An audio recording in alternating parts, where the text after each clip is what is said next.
সাদাকাল্লাহু মাওলানাল আযীম ওয়া সাদাকা রাসূলুহুন নাবিয়ুল কারীম ওয়া নাহনু আলা যালিকা লামিনাশ শাহিদিনা ওয়াশ শাকিরিনা ওয়াজ যাকিরিন walhamdulillahi rabbil alamin।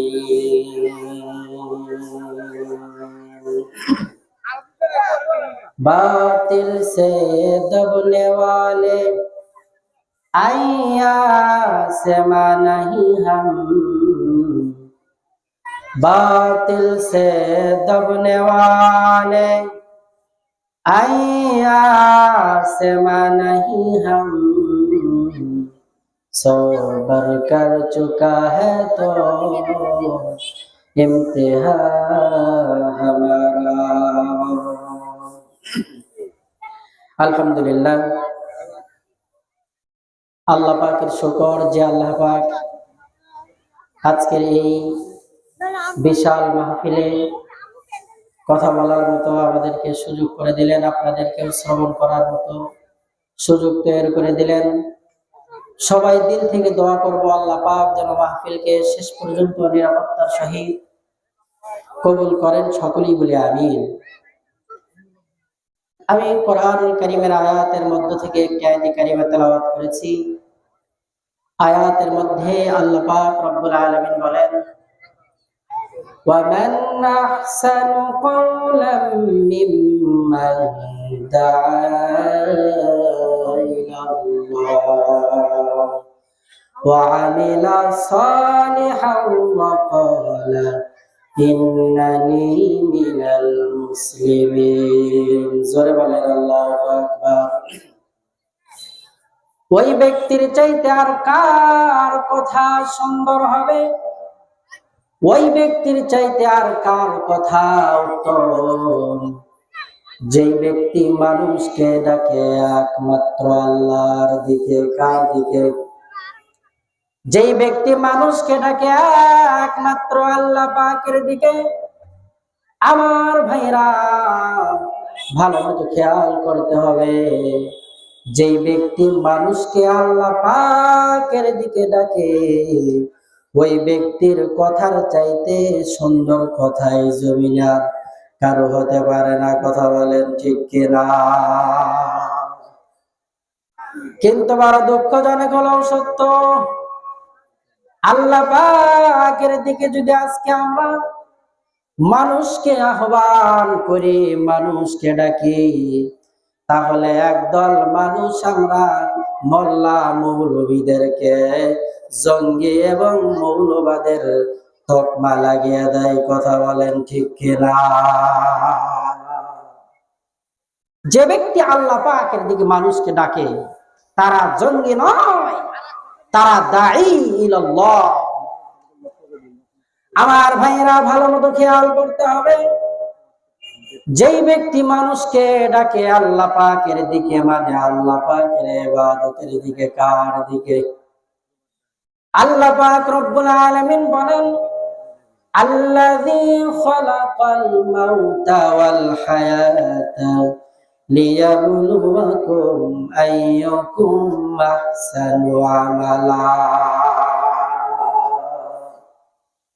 আমি আল্লাহ পাক রব্বুল আলামিন মানুষ বানিয়েছি। খালাকাল মাউত ওয়াল হায়াত, হায়াত এবং মউত সৃষ্টি করেছি কেন? আইয়ুকুম আহসানু আমালা, কে কতদূর ভালো আমল করতে পারে এটা দেখার জন্য। ভালো আমল না বেশি আমল? ভালো আমল। আল্লাহ পাকের হাবিব বলেন যে হাজারো বেশি আমলের চাইতে একটা ভালো আমল আল্লাহ পাকের কাছে অধিক পছন্দনীয়। এজন্য আল্লাহ পাকের হাবিব বলেছেন, একজনের আমল নামায় অনেক আমল, আর একজনের আমল নামায় আমল কম কিন্তু সুন্দর আমল, ভালো আমল। ওই অনেক আমলওয়ালার চাইতে সুন্দর ভালো আমলওয়ালাকে আল্লাহ পাক আগে জান্নাতে দিবে। জান্নাত দো ज़ुख से या रब क्या करो, आरज़ू है मैं तुझे देखा करो। हो गिल्मा जितनी न्यामत है तो सबसे बेहतर न्यामत है दीदार तू।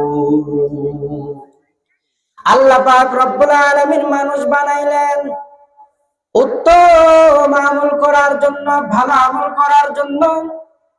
এই দুনিয়াতে এমন একটা সময় ছিল মানুষের কোনো অস্তিত্বই ছিল না। হাল আতা আলাল ইনসানি হিনুম মিনাদ দার লাম ইয়াকুন শাইআম মাযকুরা। এমন একটা সময় ছিল আমাদের কোনো অস্তিত্বই তো খুঁজে পাওয়া যাইতেছিল না। এই দুনিয়াতে মানুষ পাঠানোর 2000 বছর পূর্বে আল্লাহ পাক রব্বুল আলামিন জিন জাতিদেরকে দুনিয়ার মধ্যে পাঠিয়েছিলেন।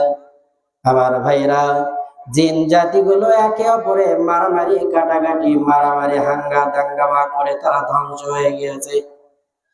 আল্লাহ পাক রব্বুল আলামিন মানুষ বানানোর জন্য ফেরেশতাদের সঙ্গে মশওয়ারা করলেন। আর ফেরেশতারা বললেন, আল্লাহ আপনার গুণকীর্তন তাসবিহ গাওয়ার জন্য আমরা ফেরেশতারাই যথেষ্ট, আপনি মানুষ বানায়েন না। সঙ্গে সঙ্গে আল্লাহ পাক রব্বুল আলামিন জানিয়ে দিলেন ফেরেশতারা, ক্বালা ইন্নী আ'লামু মা লা তা'লামুন, আমি রব যা জানি তোমরা তা জানো না। আমার ভাইরা, আল্লাহ রব্বুল আলামিন দুনিয়াতে মানুষ পাঠাইবেন, কত প্ল্যান, কত প্রোগ্রাম। আল্লাহ পাক রব্বুল আলামিন দুনিয়াতে মানুষ পাঠিয়েছেন 3 পদ্ধতিতে। কয় পদ্ধতিতে? 1 নম্বরে মাও নাই, বাবাও নাই। এই পদ্ধতিতে আল্লাহ পাক রব্বুল আলামিন সর্বপ্রথম মহামানব নবী আদমকে বানাইলেন। আর এক পদ্ধতিতে মা আছে কিন্তু বাবা নাই।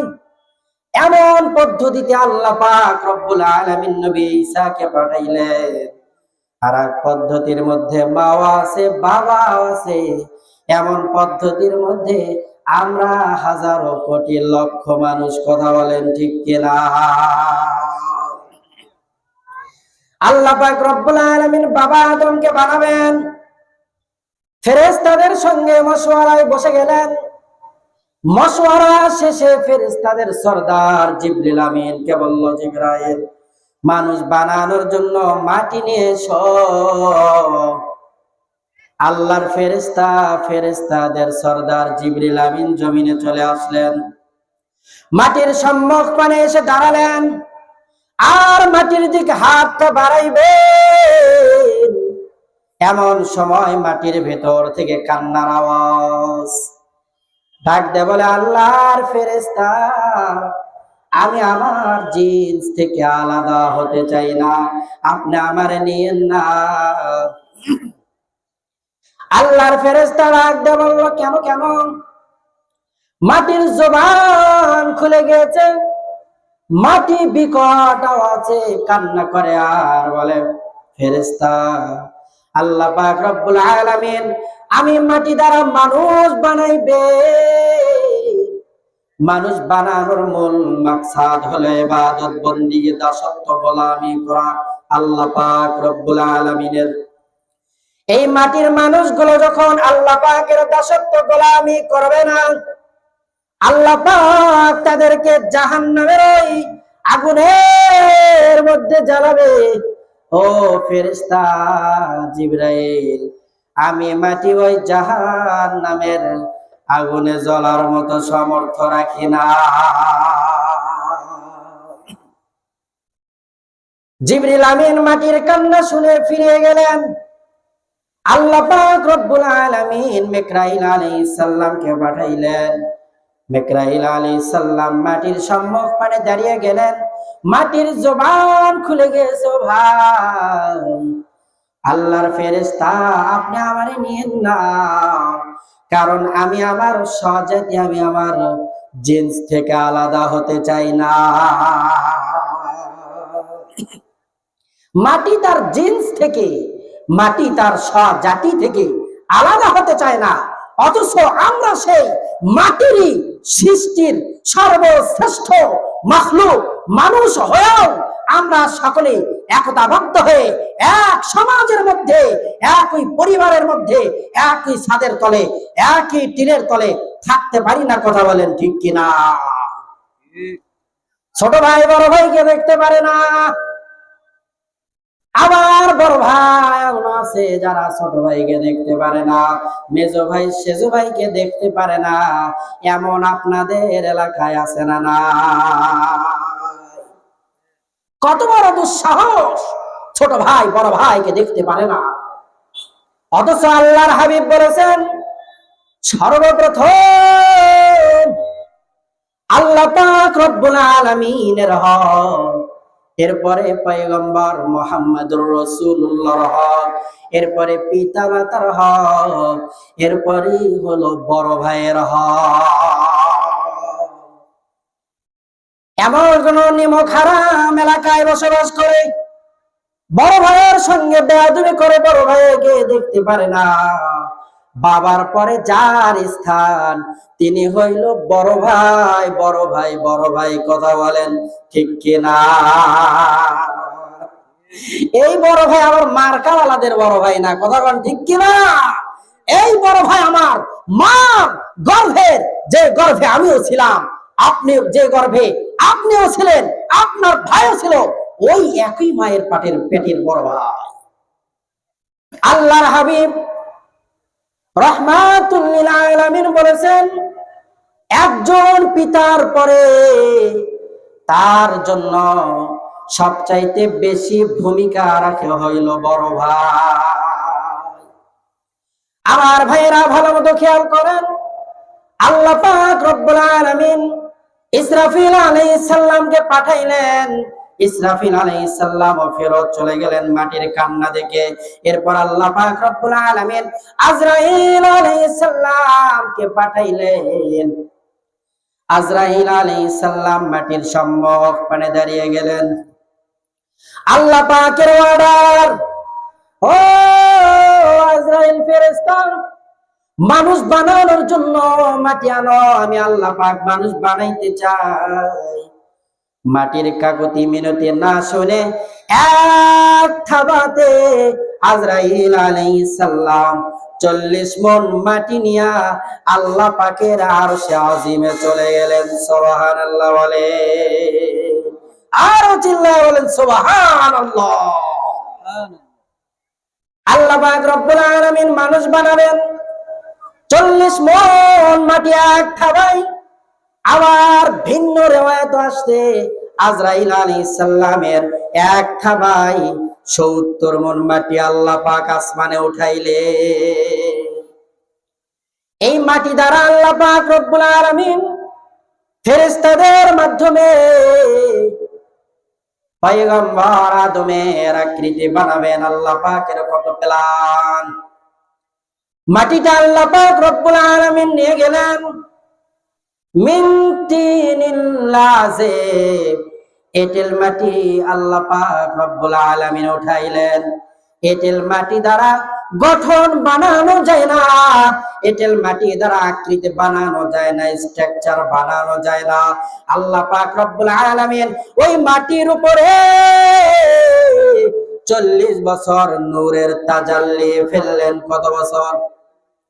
40 বছর নূরের তাজাল্লি ফেললেন। আমার ভাইয়েরা খেয়াল করতে হবে, আর মুমিন, আল্লাহ পাক রব্বুল আলামিন আসমানকে অর্ডার দিলেন, ইয়া সামাউ আমতিরি আলাইহি 40 সানা, এই মাটির উপরে বিরতিহীন ভাবে 40 বছর টপ টপ টপ টপ করে বৃষ্টি দিতে থাকো। কেন?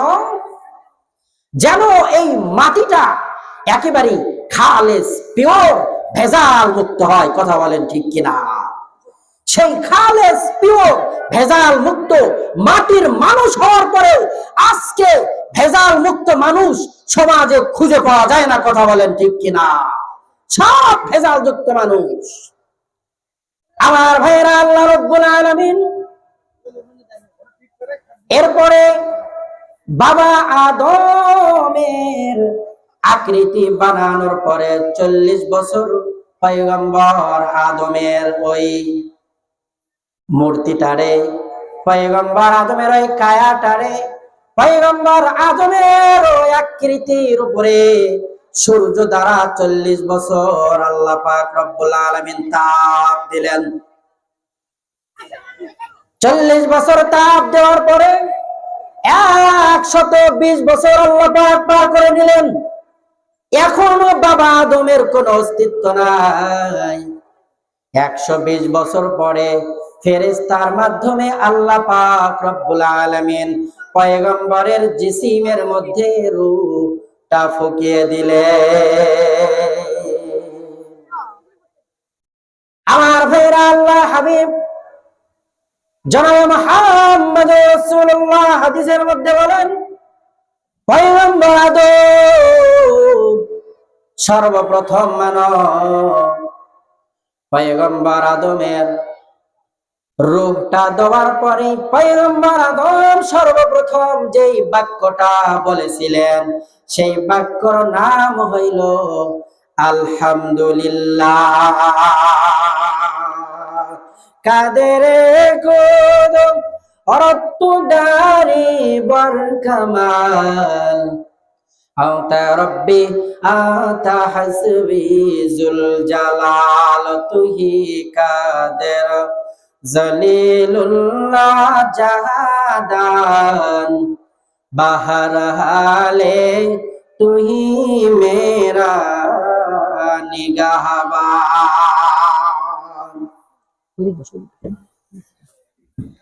আমার ভাইরা, আল্লাহ রাব্বুল আলামিন পয়গম্বর আদমকে বানাইলেন। পয়গম্বর আদমকে বানানোর পরে ওই রূহের জগতের মধ্যে ইয়াসআলুনাকা আনির রূহ কুলির রূহু মিন আমরি রাব্বি। রূহ হলো আল্লাহ পাকের একটা নির্দেশ, আদেশ, অর্ডার।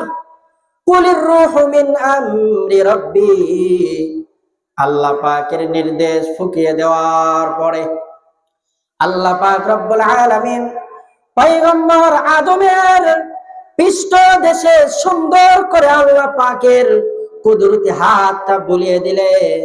সঙ্গে সঙ্গে হাজারো লক্ষ কোটি রূহ পয়দা হয়ে গেল। সুবহানাল্লাহ বলেন। হাকিকত সে তো দুনিয়া বেখবর হয়, দুনিয়া কি নুমাইশ পর নজর হয়। নমি গোয়াম কে আজ দুনিয়া জুদাবাস বাহার কারে কে বাসিবা খোদাবাস। আমার ভাইরা, আল্লাহ রাব্বুল আলামিন হাজারো লক্ষ কোটি রূহ বানানোর পরে ওই রূহগুলোরে দুই ভাগ করলেন আর একটা কনফারেন্স করলেন। এক পার্শ্বে রাখলেন মহিলাদেরকে, আর এক পার্শ্বে রাখলেন পুরুষদেরকে।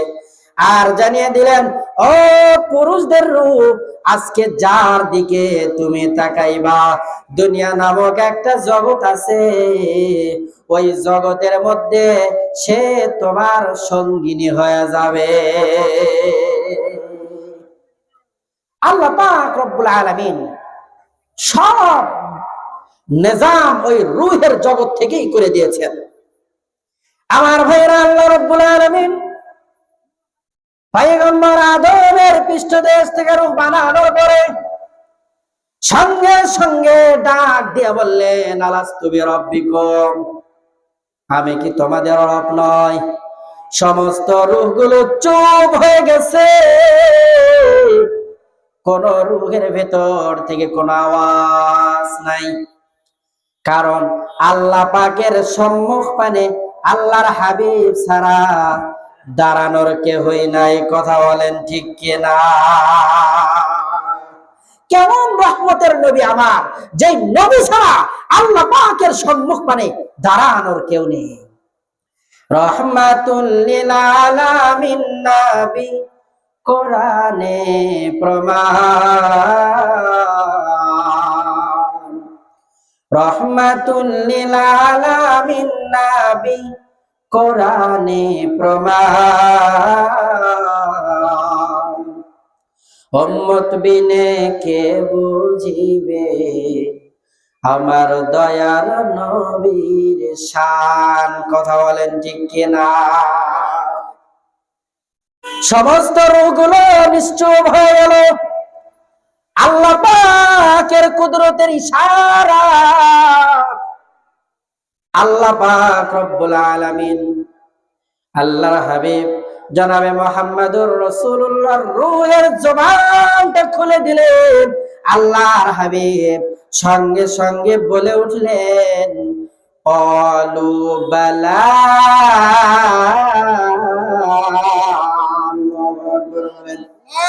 এই কালামে জিন্দা কোরআনে হাকিম হিকমতে উলায়া জালাসাতু কদিম জামিউল ইলমি ফিল কোরআনে হাকিম তাকাসারাত আন আফহামুর রিজালি বুখা কোরআন কালামুল্লাহ বসানা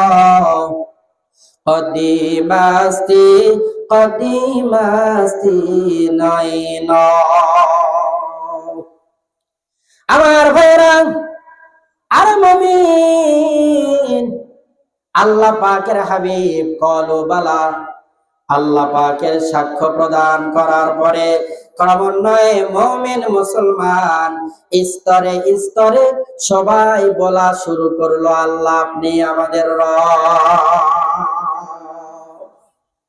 আল্লাহ পাক রব্বুল আলামিন আমার হাবিবকে কেমন মহব্বত করে বানিয়েছেন। ওই দিন যদি আমার হাবিব তার জবান দিয়ে রবের স্বীকৃতি প্রদান না করত, আল্লাহ পাকের হাবিব বলেন যে একটা রূহের জবান দিয়ে আওয়াজ বের হতো না। আমার ভাইরা, আল্লাহ রাব্বুল আলামিন আমার পয়গম্বর জনাবে মুহাম্মদুর রাসূলুল্লাহর কারণে আমাদেরকে এত দামি করে বানিয়েছেন। আল্লাহ পাক রব্বুল আলামিন আমার পয়গম্বরের জন্য এই জমিনটারে, এই পুরা জমিনটারে মসজিদের হুকুমে করে দিয়েছে। মসজিদে শুধু হামারো এ জমিন, আল্লাহ পাক রব্বুল আলামিন এই জমিনটারে আমার হাবিবের জন্য মসজিদ স্বরূপ করে দিয়েছে। যেখানেই বান্দা কানের ভেতরে মুয়াজ্জিনের আযান ঢুকবে, সে সেখানেই ওযু বানিয়া নামাজে দাঁড়িয়ে যাবে। আমার ভাইরা, তবে খেয়াল করতে হবে, মসজিদে এসে নামাজ আদায় করা 25 গুণ বেশি সওয়াব, কেউ কেউ বলেছেন 27 গুণ। আবার জুমার মসজিদে নামাজ আদায় করা 500 গুণ বেশি সওয়াব। আবার ওই মসজিদে নববীর মধ্যে মসজিদ আকসাতে এক রাকাত নামাজে আল্লাহ পাক রব্বুল আলামিন 50,000 রাকাত নামাজের সওয়াব দান করেন।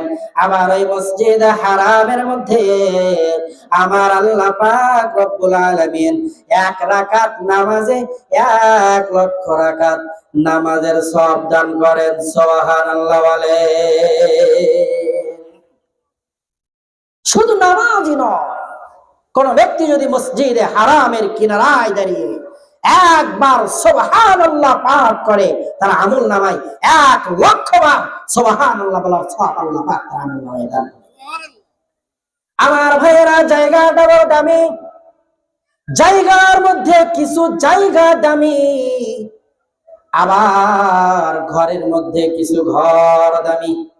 সবচাইতে দামি ঘরের নাম বাইতুল্লাহ, আর সবচাইতে উত্তম দামি জায়গার নাম হলো আল্লাহর ঘর মসজিদ। আবার মাটির মধ্যেও কিছু মাটি দামি। মদিনার মাটি এত দামি, এত দামি, আল্লাহ পাক রব্বুল আলামিন মদিনার মাটিগুলোরে জান্নাতের মধ্যে গালিচা স্বরূপ বিছাইবেন। সুবহানাল্লাহ বলে। জান্নাত এত সুন্দর কোন চক্ষু কোনোদিন দেখে নাই, কোন দিমাগ কোনোদিন অনুমান করতে পারে নাই।